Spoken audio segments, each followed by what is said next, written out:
Warning, the following video contains strong language which may be offensive to some viewers and or inappropriate for children.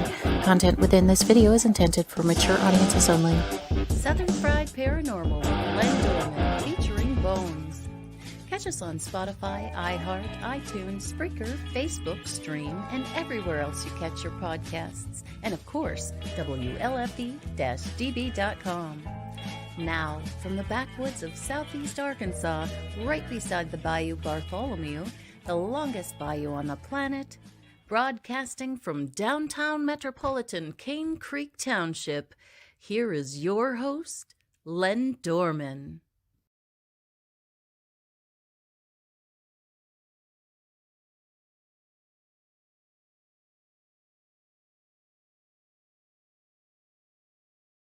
Off the intro. We'll bring out our guest right now tonight. Brie, Brie. Hey, how are you, Len? Welcome to the show. Thank you. How are you? I'm doing just great. How are you? I'm doing very well, thank you. I'm fine. I slept a big part today. I had a long day yesterday, but let's go straight in, since we're holding it. By the way, we're kind of rushing through the intro. We are holding it to an hour show tonight with Brie. I don't know if I'll come back with another show after this one or not. I haven't decided yet.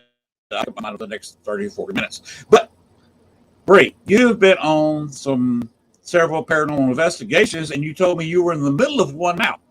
So can you tell us a little bit about what you've been doing, places you've been, what you're doing now, and maybe think about what you can do in the future?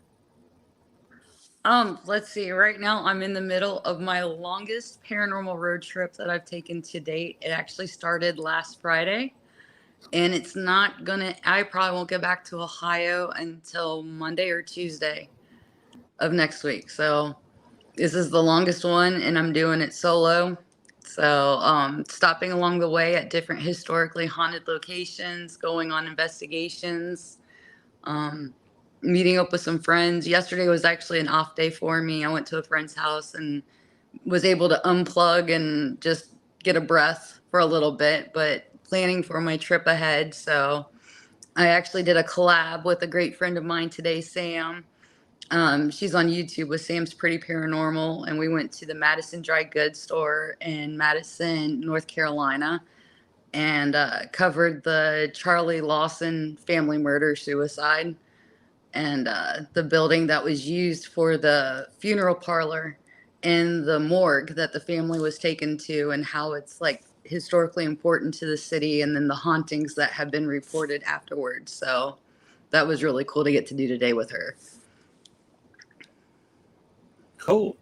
And by the way, if you talk to Sam again, I would love to have her on the show.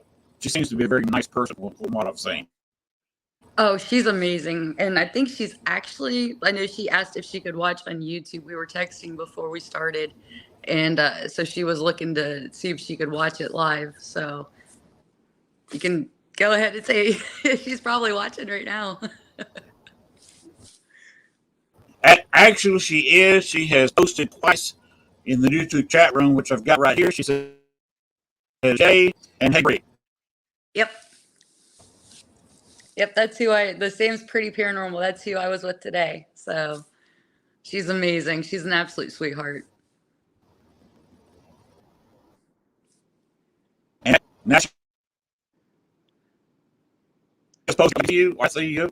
So hi. And send a message sometime on Facebook, and I'd love to have you on the show. Because she seems to be a very, very nice person from what I've seen on the internet. Love to have a show. Yay! But give us some more details about some of the investigations you've done.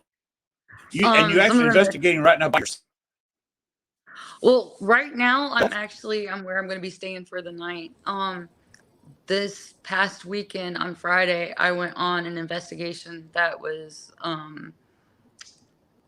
just shy of 11 hours at and I never pronounce this right. You spelled ROHS Opera House in Kentucky. And I was there. I was invited with a team to go in there and investigate. And that place has actually been featured on a few different paranormal shows. And so getting the chance to go in and then like see it myself and investigate it myself, because, you know, those shows can take a full week of filming and then they chop it down into 45 minutes, you know, if it's got commercials. So when you get a chance to go in and be hands on yourself and then see like, you know, because you might see something on the show that's done and you're like, okay, did that really happen, you know, like, or oh wow, that was really cool, I wonder if I can get that to happen if I ever get the chance to go. And I was doing my live because I always try to live stream when I'm doing an investigation, because I love being able to bring my bring the audience along, because it's one thing when you watch a show that's been edited and chopped down, but it's another thing when you're able to watch it live and experience it firsthand. I feel like, especially because there's people out there who might not be able to get to a location, they might not financially be able to, distance wise they might not be able to. So when I'm able to go live and bring it to them and make them feel like they're a part of it, I think that's hugely important to what I do. And I was sitting on the stage with my friend Rob that had Cool. invited me, and we're looking up into the balcony, and in the balcony we watched like a solid figure, not like a shadow, but a solid figure like sit down in like the back row of chairs. The funny thing is though is that the back row of chairs doesn't exist.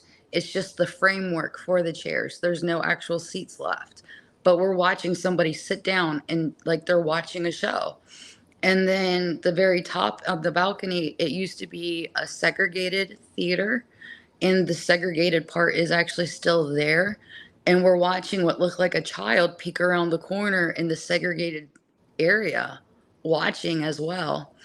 And then a man Wow. appeared in physical form, and he was like in the front, like box area. And like he actually like kind of like stood up, hunched over the box, like put his hands down like this, like he was leaning forward, like he was watching us, like why aren't you doing anything, like anticipating us to put on a show for him. But there was nobody up in the balcony, like the rest of the team was nowhere near the balcony. So that was like amazing to watch. And then when we got done with the live, I couldn't keep it going for long because the connection kept cutting in and out. And so I went ahead, and I normally do like a half hour to an hour live stream, and I cut it down short. And I'm sitting there talking to Rob, and there's like a doorway like right behind him. And I'm looking, but it looks like there's like a curtain in the doorway. And I'm looking at him, and I'm watching this curtain and it's moving, and I'm like, wow, I don't remember there really being a curtain there. And I'm like, Rob, is there a curtain behind you? Because I don't recall there being a curtain. And he turns his flashlight on, and it's a completely open doorway. And I'm like, that's crazy, because I'm watching something massive in that door frame. Like it filled the whole doorway, like moving side to side. And Hmm. like it was free. Like you could feel like a cold air coming through from like where I saw this big mass. And the like for 3 hours I ended up in the balcony. And you know, K2 meters can only tell us so much. They can tell us that something's there, and sometimes we can get things to respond, you know, yes or no's. And I had sat my K2 down with some cat balls, and I had a cat ball go off at one point, and the cat ball stopped going off. But then my K2 started going off, and I started getting intelligent responses on my K2. I stopped asking questions, and my K2 was spiking all the way to a red. I picked my K2 up. I went around the whole area. There was nothing indicating that there was an electrical interference or magnetic, you know, there was nothing there for it to make this go off. And but 3 hours I sat there with this K2 spiking hard red. And I've only had that happen one other time, and that was a few weeks before that at Old Hospital, where I had a K2 respond only to my voice, not the voice of the other person that was with me. And I believe that was the nurse that never clocked out of her shift, that is reported to be on the fourth floor of Old Hospital in College Hill. So that was real interesting, because I've pulled that K2 out numerous times and I've never seen red. I've only seen maybe a little blip to the second green, maybe the yellow flash. I've never seen it hit red and stay red consistent. And I've got video of that. So that was pretty cool. Mm-hmm. Sorry, I can talk all Let me day ask you about one this. question here. Uh, uh, how do you live stream? What do you use? Their internet at the building? You use a cell phone for internet? How do you do that? I do it on my phone and I use StreamYard actually. And I've got it so my StreamYard will hit my Twitter account, my Facebook, and my YouTube. So it goes across those 3 platforms I'm able to throw it Oh, onto. okay. So you just use StreamYard. Okay. Yeah. Oh, But it just, okay. yeah. I got you. Oh, what kind of internet? You just use your phone, double Yeah, I just use use, a camera, a connection to StreamYard, and a connection to the internet if you have internet. yeah, I've got to have a connection. I mean, there's been times where I've done the StreamYard and I've gone down to like that night, I only had my one bar, like only one bar on for the internet connection. And like they were telling me like the screen would cut out, they'd get like the little like swirly thing. And so that I was like, I'm going to have to cut this short, guys. Mm-hmm. I'm sorry. I really wish I could have shown the K2 going off because that was just, there was no explanation for that K2 to be registering the way it was.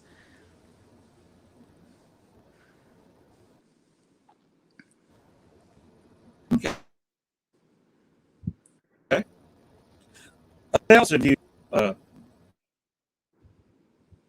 What else have I done? On this trip, I actually was invited by my friend Mike Roberts, who's the creator of the TV show Anomaly. And he invited me to come down to North Carolina, and I got to film 2 episodes of the TV show, one on Sunday night and one on Monday. So that was really exciting to get to be a part of that. Never thought I'd ever get a chance to be on a show before, so that was really exciting to get to do that.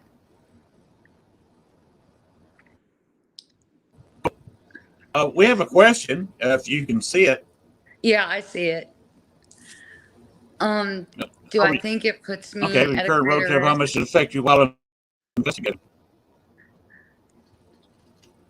I don't think that I don't feel like it puts me at a greater risk because I've been focusing a lot on making sure that I've been getting sufficient rest. Um, like like I had yesterday was complete downtime, and when I got into my friend Bridget's house in North Carolina on Tuesday night, I think that's the longest I've slept in a long time. I think I crashed out for about 12 hours and I slept pretty long again last night. So like I'm making sure I get enough sleep. Wow.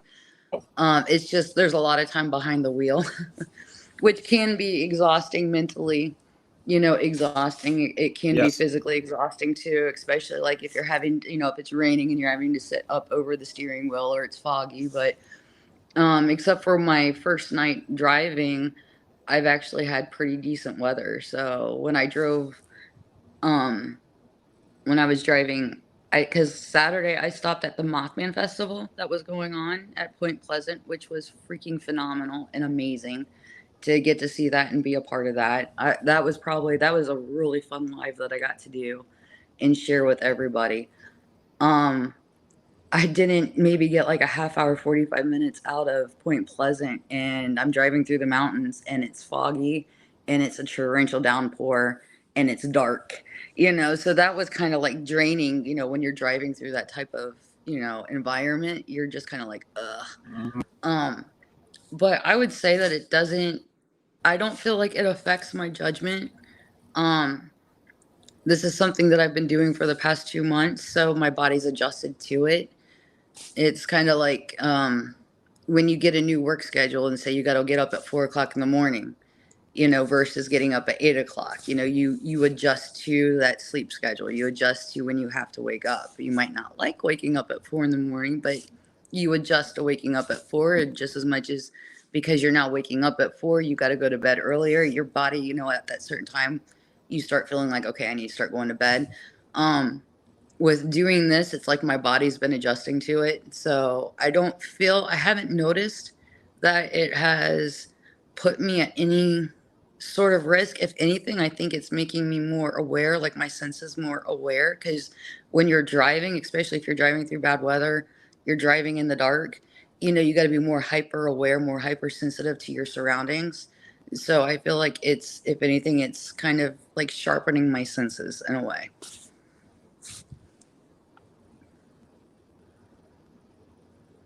I appreciate you explaining that.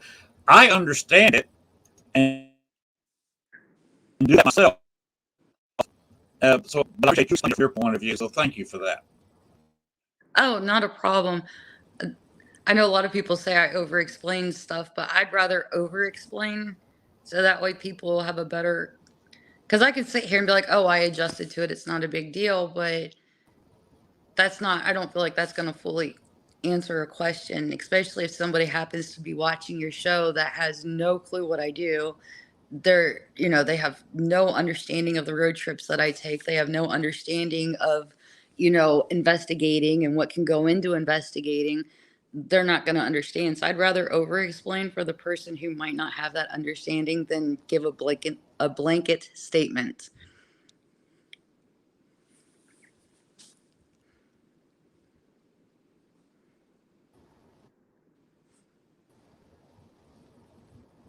Right.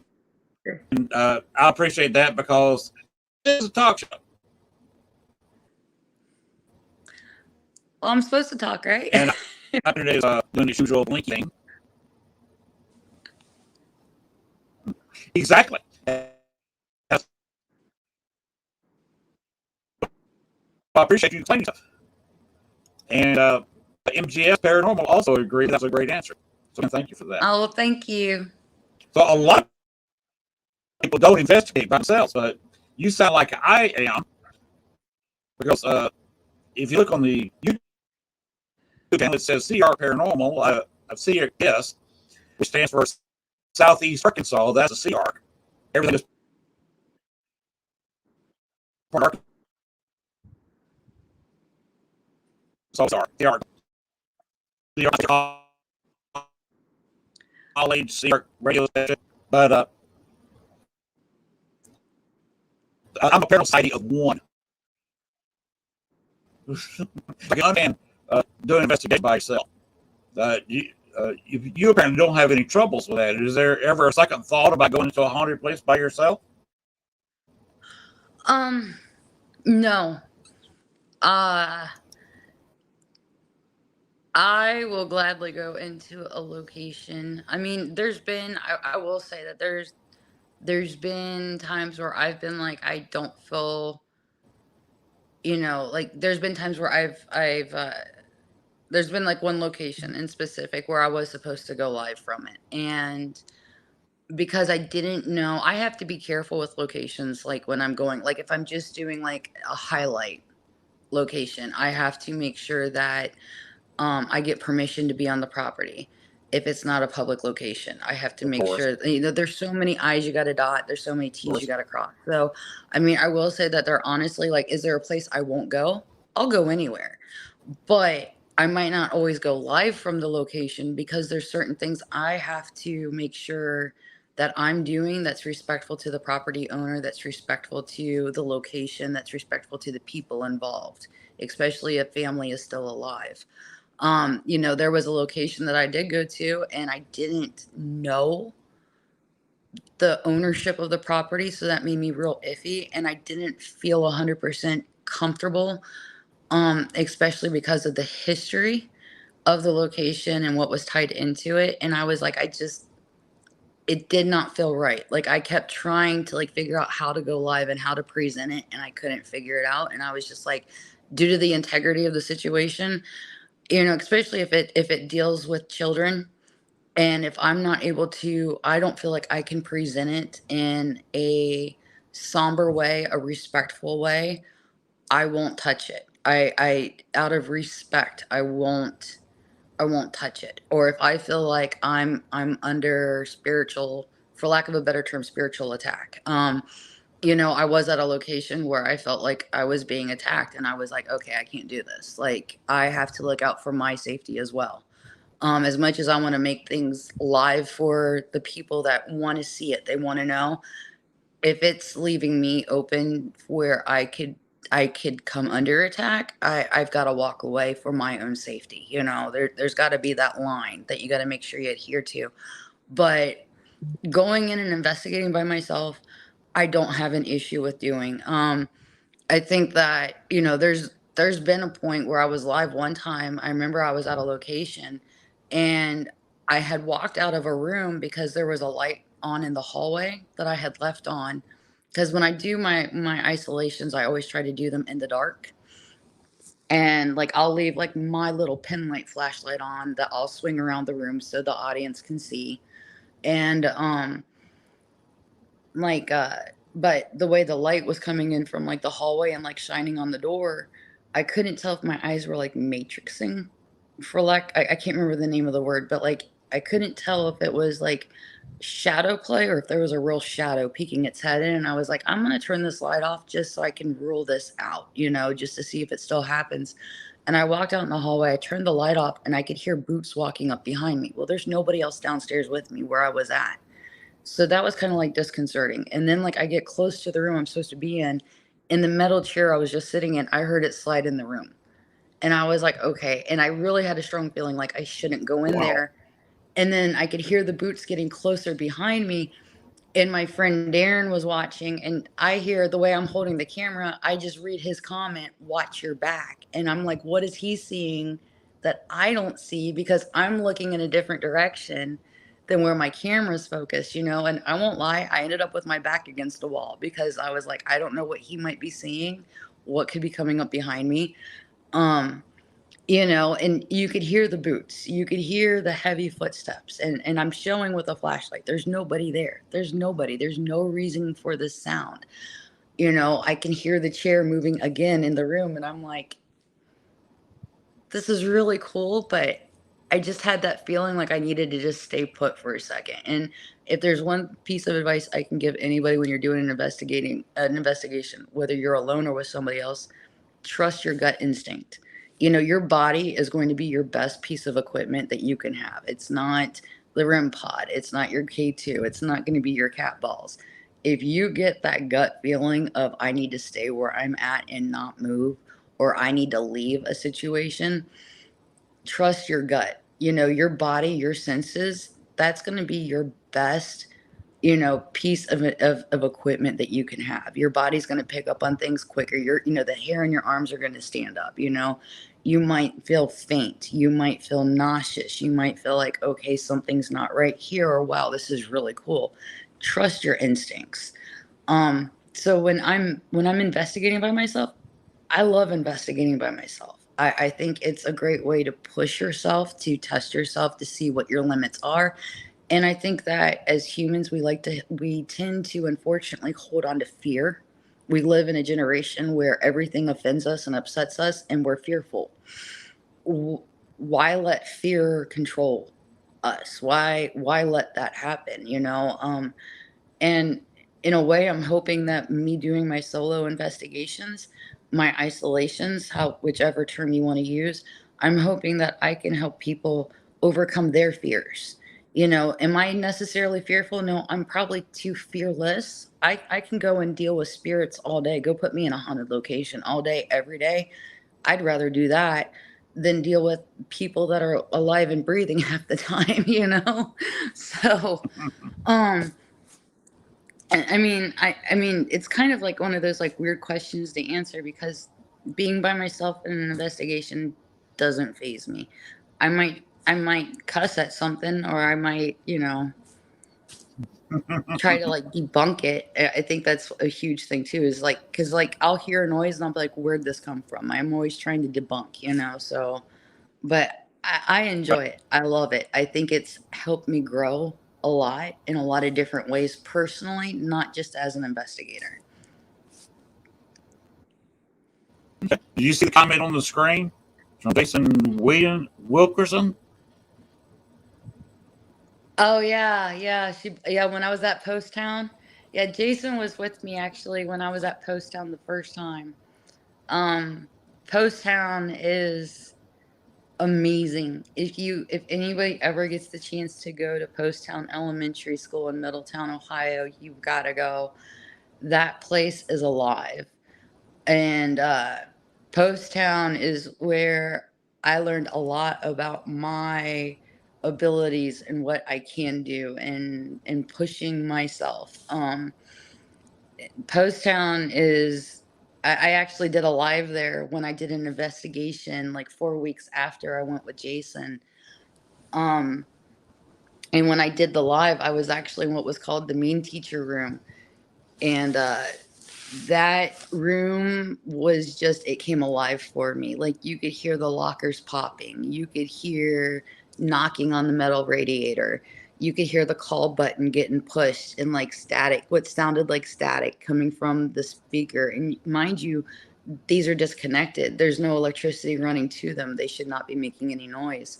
You could hear footsteps walking around me, you could see a shadow walking around the teacher's desk. And I just so happened to have set my bag of stuff on the teacher's desk, and it was like, you it was amazing because there was so much activity. There was knocking on the walls. It was like, it was almost sensory overload. You didn't know where to look, and like, I remember like asking in my live, like, I don't know if you guys can hear this, and come to find out, like, they were able to hear a lot of the noise that I was hearing. It was really cool. It was, Post Town, I think, is one of those locations. If you go into Post Town open and receptive with a positive attitude, like, okay, I'm ready, let's do this. Post Town's going to deliver. Post Town is going to show you what Post Town is made of. And you're going to come across the spirits. There's children there. There's adults there. There's other beings there. It's not going to disappoint.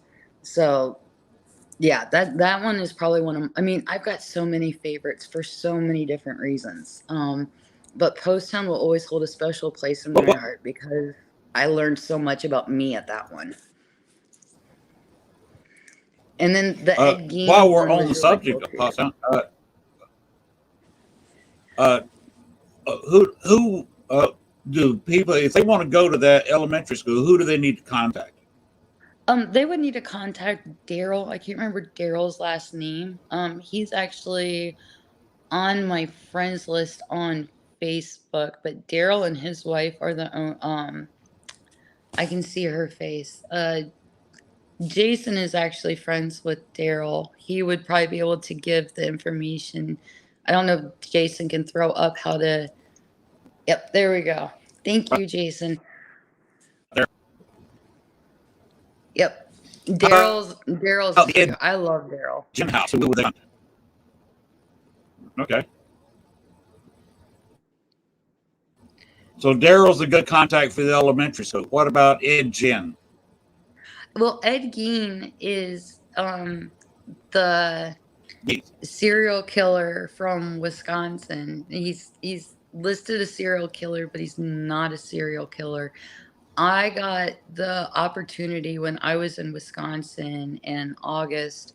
An author, Scott Bowers, took me on a tour of Plainfield, uh, Wisconsin, and showed me around like the general store, the family, um, where the family land was, where the house used to be in the barns.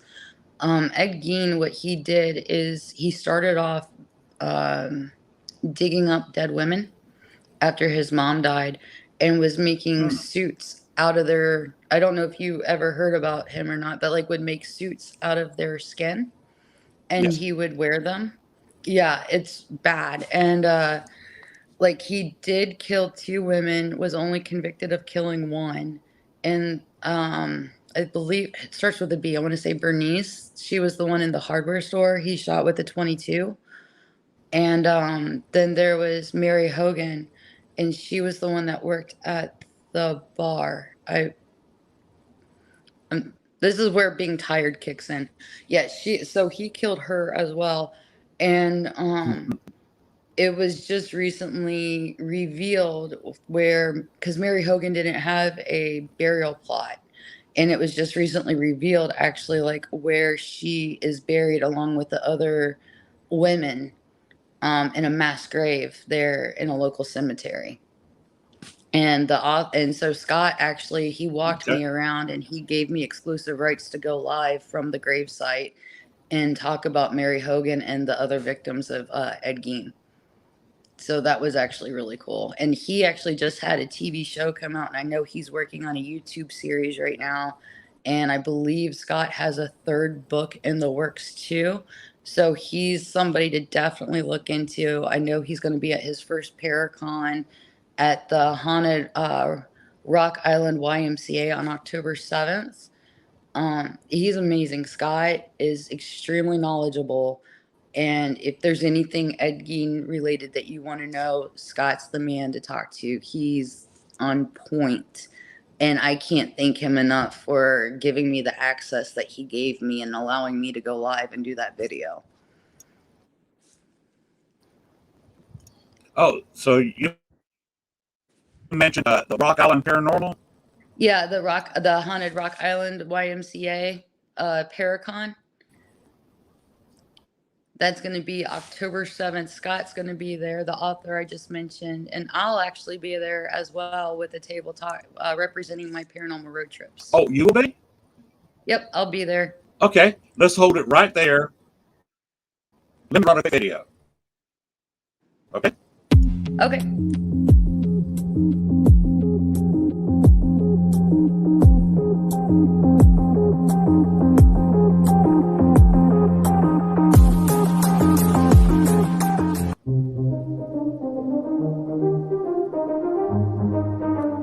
Looking for a unique paranormal experience? The Haunted Rock Island YMCA Paracon, October 7th, from 10 a.m. to 6 p.m. is just the event you're looking for. You will have the opportunity to investigate the Haunted Rock Island YMCA with ACG Paranormal. Visit with over 60 paranormal and metaphysical vendors from 8 or more states. And pre-order your t-shirts at dvinar@aol.com. Visit a psychic gallery reading, mediums, tea leaf reading, animal communication, dream interpretation, aura reading, tarot and oracle card readings, or get a Reiki healing. See a demonstration of the Estes method by Carly Bird. Presentations by Nick Simons and Aaron G. Thompson of 28 Days Haunted. Greg Bakken from Ghostbox Radio and headliner Rick Hayes, along with many folks you'll see on Paraflix. Be sure to like and follow our sponsors. Paraflix, WLTK DB Talk Radio LLC, Studio 6 Productions, Unturned Pages, and Ocean Eye Crystals. General admission is only $5 and all proceeds go directly to the Haunted Rock Island YMCA. For more information on the Haunted Rock Island YMCA Paracon and vendors, look for them on Facebook under events.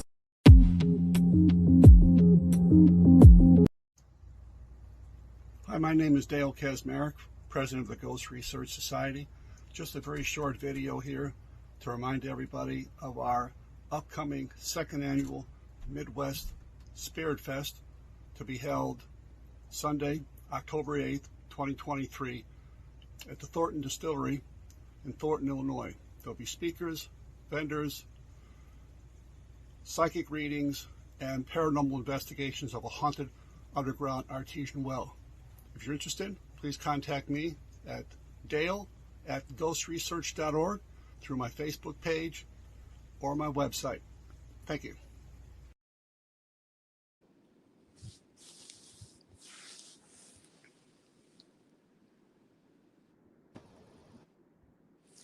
That's just since you mentioned it, I thought I'd go ahead and play the video. So you're going to be there. Yeah, I'll be there. I'm actually doing a presentation too. Very cool. The short video behind that was Dale's Kaczmarek little one-day Paracon, which is actually the next day, the second, and it's not that far apart, south side of Chicago. So I wish I could go. I'd hit both of them. I would go to the paranormal investigation till midnight, and then I'd either head to a hotel, sleep it off, get up early the next morning, go to Dale's on Sunday, or drive up there overnight and sleep during the hotel there during the day. I don't know. Probably sleep at the first one have a hotel room and sleep there, then just get up at 6 o'clock in the morning and head out to Gales, which is only about a 2.5 hour drive from there. Not that far. Yeah, that's not too bad at all. So then you hit two Paragons and hit two very different ones, different guests. Yeah. Because his is actually heading to breweries. The brewery has good food. You can have fix, and then Dale has been in the ghost hunting paranormal investigation business since 1970, and not many times you get to investigate with somebody who's been investigating since 1970. Yeah. I mean, I was a freshman in high school in 1970, and I'm 67 years old. So that's just how long he's been in the paranormal. That's awesome, though. Like, you don't really hear that much about people, like, I mean, you hear about Dr. Holzer, and you hear about, the Warrens, but you don't hear about many other people. If, like, you hear the big names, you don't really hear about the other people that were involved. So that's really cool. But Dale's been a friend, and he will be a guest on the show Thursday, October 1st. And of course, we will be hawking his one-day Paracon on the 8th. That Sunday after the one you will be at. Okay. That's awesome. That's exciting. So, is there anything you want to add to that little video about the Paracon? Well, what you're going to be talking about, and can you discuss? You do the Estes message, because one of the pictures on the banner that I put up showed you with the mask on in red light. Yeah. So if you could talk a little bit about what you're going to do at the Paracon, what you're going to talk about, just a little taste, and then how you do the Estes message with the blindfold. Okay. So I'm basically going to be talking about my paranormal road trips and encouraging people to stop. How do I say this? To start doing their bucket list, because that's one of the reasons I do my road trips, is I want to not just bring everything live to everybody, and I want to find the hidden gems, and I want to make these locations real to people, because I feel like COVID did like a huge, COVID didn't just wreck a lot of things, but COVID did a huge number on historical locations, especially like locations that are so dependent on the paranormal community for financial support. I know that there's plenty of places that ended up closing their doors for good because they didn't have that income coming in from the investigations, from the paracons, from the event companies coming in and doing the investigations, So my goal is to highlight locations and show people, like, not just the Trans Alleghenies, but to show them the Prospect Place mansions, in Ohio, that's you don't hear much about, but is a very haunted location and is very paranormal friendly. Like, they even do a ghost hunting academy out there. It's available to rent overnight, but a lot of people don't know this stuff. There's all these, one of the hashtags that I use is hashtag legends never die. I love finding the legends that have a historical and a haunting connection. And, I love teasing the audience with, like, it's up for you to decide, is one of my big catchphrases that I use, is because I'm trying to get people to go out and do. And so when I do my presentation, I'm going to talk about what started me on my journey with my paranormal road trips, because I want to encourage people, still make your bucket list, still add things. Even as I'm making this road trip, I basically did a big triangle in North Carolina, and let me tell you, I added at least 10, 15 more places to my list to go to for the next time I'm down in North Carolina. I'm in Virginia right now, and the list for Virginia exploded. Jason actually sent me a whole bunch of really good locations. unfortunately, I don't think I'm gonna be able to hit them all because I got to get to New York by Friday. Tomorrow's Friday. Yeah, I got to be in New York tomorrow for a presentation that I'm not giving, but I'm attending a presentation. And so I have to be there by a certain time. So unfortunately, I'm on a bit of a time crunch, but I've got a list that I'm making. And I want to tell people that it's okay to still make your list, but get off the couch. Don't make excuses. Don't say, well, I'll do it tomorrow or I'll do it next summer, because I think that we've been slapped around in reality a lot, unfortunately, with some people that have passed away, that tomorrow's not promised. We can't keep sitting here saying, I'll do it tomorrow, I'll do it tomorrow, because tomorrow's not going to be promised to us. And we need to start doing stuff now. So, that's kind of like where my presentation is going to go. Is I'm hoping I can get my laptop to cooperate with me. It's been acting up. And but I'm hoping to do a slideshow of like my first, few road trips that I did, and then encourage people to get up and go. And even if I can't get my slideshow to work, I'm going to print pictures off that I'm going to give away to people that they can take with them. So they've got pictures of historically haunted locations that they can keep. Um, I thought that would be like a fun little giveaway for them, to keep in remembrance of I mean, it might be cheesy, but it's my first presentation, and I thought it'd be kind of cool. Um, so I'm gonna do that. And then with the whole Estes method, I never pronounced this correctly. I've only done it a handful of times. And for me, I'm finding that spirits really like to talk to me. So Estes can be very overwhelming for me. And because it's like there's a lot, I find a lot coming at me, like in that picture that you used for tonight's advertisement, the banner that you made, they like I got a lot of intelligent in responses to questions that were asked. And when you're doing the SDs, you got the headphones on, you're blindfolded, you've got the sensory deprivation going on. And so for me, it was very interesting because I found out that when they tapped me on the shoulder and they're like, okay, you're done, that was the first time I had done it.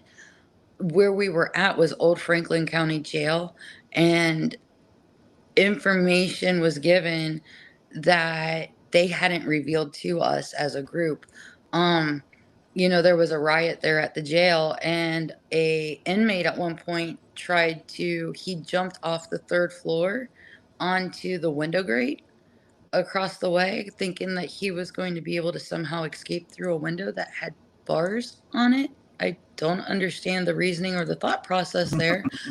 And but he ended up, the guards were like, well, you kind of like a parent would be, well, you got up there, you can get down.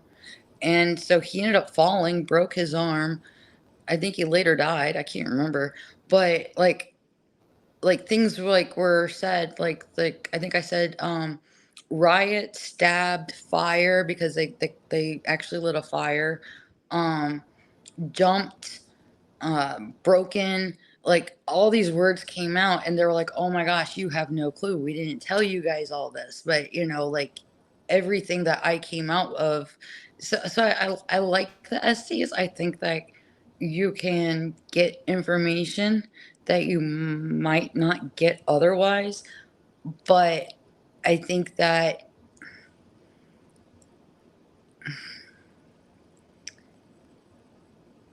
again, you have to be open to it. You have to be willing to try it. You can't just be like, well, a skeptic about it. Like, well, maybe this might not work. Because I've seen skeptics try to use the SB7 box and not get any answers to their questions. And then I've seen somebody come in behind that skeptic who was very open and willing to receive any information that came out, and every question they asked got answered. I think that it's a very interesting method. And I think that if you're going to do it, um, make sure you don't just start like, because I know people will actually like, because it scans through the radio waves, and I know people that have actually blurted out radio commercials before. So it's like learning to hear between the noise can be difficult, like you got to make sure that you're not blurting out, for like Huntington Bank or Sonic. um Right. it's learning to listen between, and that can be kind of tricky to do. And I think that can be intimidating for people because they don't want to feel stupid if they heard something wrong, so I think that it's one of those that we have to encourage people when they're doing, like, hey, don't feel stupid if you say the wrong thing. If you think this is what you heard, it's okay to say it. um it's a learning tool, and I think with each new technique that we come out with in the paranormal field, there's got to be grace, there's got to be room for error. And you also got to think, sometimes if you've got somebody that's doing essays and say that they're sensitive, or they're they're intuitive and they can hear spirits, you know, like, what if they're hearing stuff that's not really coming from the SB7, but it's a spirit that's talking to them, because they don't want to use the SB7, like there's so many different things. I've seen that happen. I've had it happen to myself, and I've seen it happen with two other people before too. And they were like, I heard a voice, but I know it didn't come from this. It's weird. We got to think that if a spirit can drain our batteries on our equipment, how else could they manipulate our equipment too? So I think that there's so many different areas Right. that we got to be careful with when it comes to different uh ways that different techniques or new equipment that's coming out. We always got to be careful and be willing to grow with it as it evolves.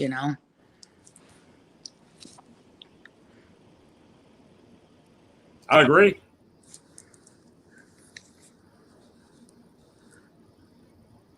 Uh, I've never done this because usually I investigate by myself because I don't have any teammates.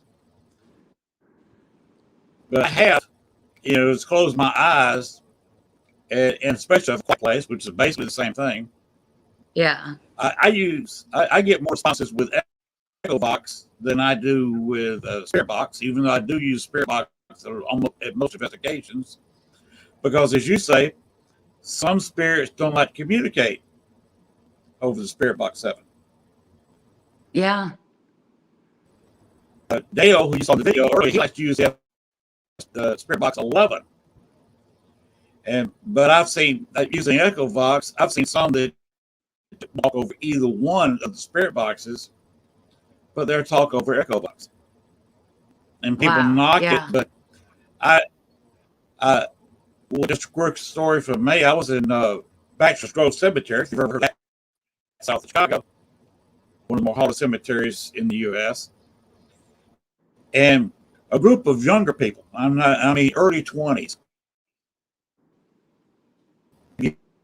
couple in the late teens, came in, and one of them, they were not married or anything, but he saw her get dressed. And I don't know if they lived together or, well, she didn't dressing in front of him or whatever. But he wanted to know what color bra he had on. And this was Chicago in the spring. So she had on a long sleeve shirt, along with probably a flannel shirt, some kind of heavier shirt, and a zipped up jacket. No way I knew what color bra she had on. Only she knew, and he knew. And he asked that to the Echo Box, come back with an immediate answer with the correct color. Oh, wow. That's cool. And it freaked everybody out because everybody waited for those two to react because they're the only ones that knew if that was the correct answer. I had no, he didn't give me the answer before him. That's cool.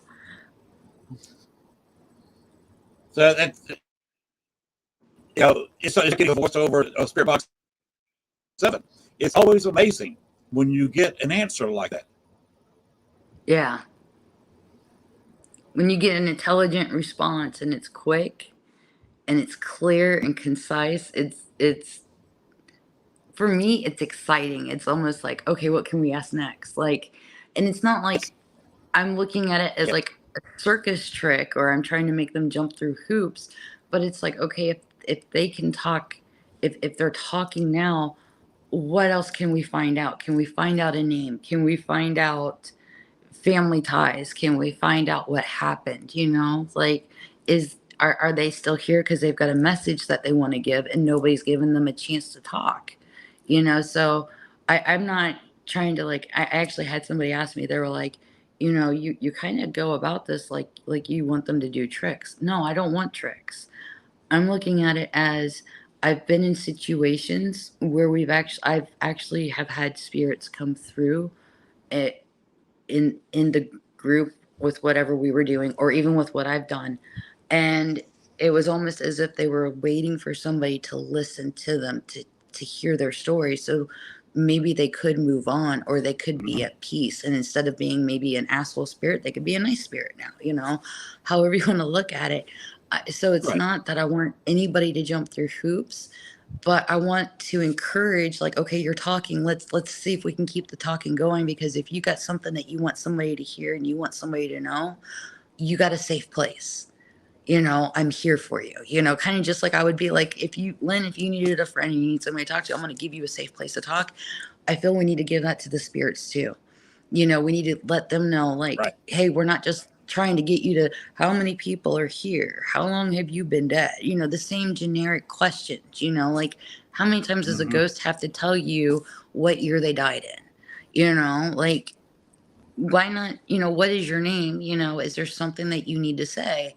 You know, start thinking outside of the box with your questions. So when I hear stories of concise answers like that, I get excited because evidently somebody needs to talk. Somebody has something to say. And that is so cool. Mm-hmm. Yes. Uh, Crow's Two Backs for Grove also got, I got nothing for 2 hours. I was getting ready to pack up everything, just call it. Okay. I'd recorded everything. I said, I'll just erase this when I got home. Because I had nothing. And all of a sudden, there was a weird noise. And I was working with two other people.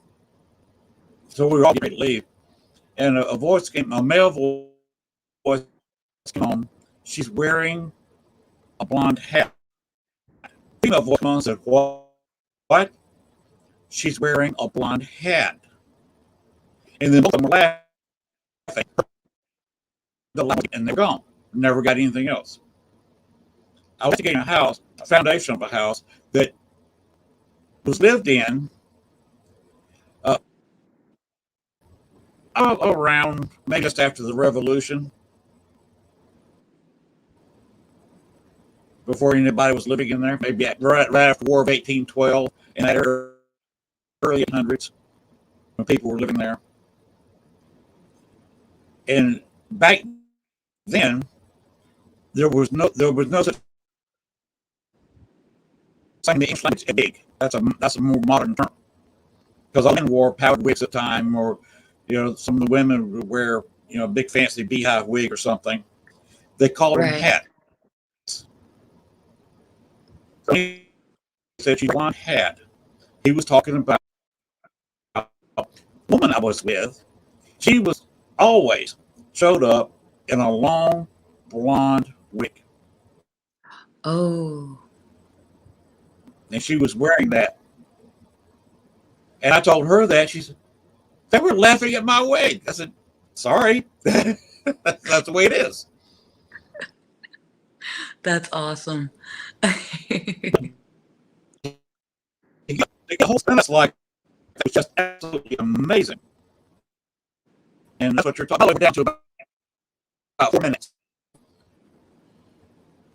That is so cool. So, have you got anything else you want to say before we go? Because we need to wrap it up in about 3 minutes. No, I'm good. So I'm like asleep. I got to figure out still what time I'm leaving tomorrow to get up to Warwick. Yeah, I'm going to Warwick, New York tomorrow. So Wow. yeah, Wow. I definitely got to drive Oh, ahead of me. that's not not ever. LFEDB is actually based just outside of New York City. Oh yeah. And by the way, this podcast is available on WLFEDB.com. And Ted, the owner of WLFE, automatically when I send it to him and everything's done, puts it on all of the major podcast networks. Oh wow. So people will be watching this show. Hi everybody, whatever time you're watching. Later on, this is of course kept on Facebook, kept on YouTube. It's also kept on all the podcast networks. That's awesome. That's really So cool. I guess on that note, we'll go ahead and go. I really appreciate you coming on the show tonight. We're cutting it short tonight. Brie's got some things she's got to do. She's got to go to sleep if nothing else. Figure out her itinerary. She's a very busy person. I really thank you for taking your very crowded time to come on the show tonight. Thank you. Oh, it's my pleasure. Thank you so much for asking me to come on. It was so great to finally get to meet you. I really enjoyed our talk tonight. Thank you so much. And we'll have to do it again sometime when you take more time. Yes, definitely. I'm always down. If you Sam ever want to loved talk again, just let me know. Love my girl Sam. If you want to contact Brie, you see the Facebook page right below. Yep. Hollingshead. Just look that up and you'll find her Facebook page. All right. Yep. We're going to bet. We'll get out here real quick. Brie, lots. Good night, and we will be talking later. All right. Sounds good. Good night, Len. Thank you. Good night. All right, everybody. This is the outro, and get out of here because I gotta hold this show to less than 1 hour. So, Bones, play our outro. Good night, everybody. Thanks for watching our show. Be sure to tune in to next week as once again we journey way down south into Bayou Country for another heaping portion of Southern Fried Paranormal with Len Dorman and Bones. Make sure to like, share, and follow. Y'all come back now. You hear?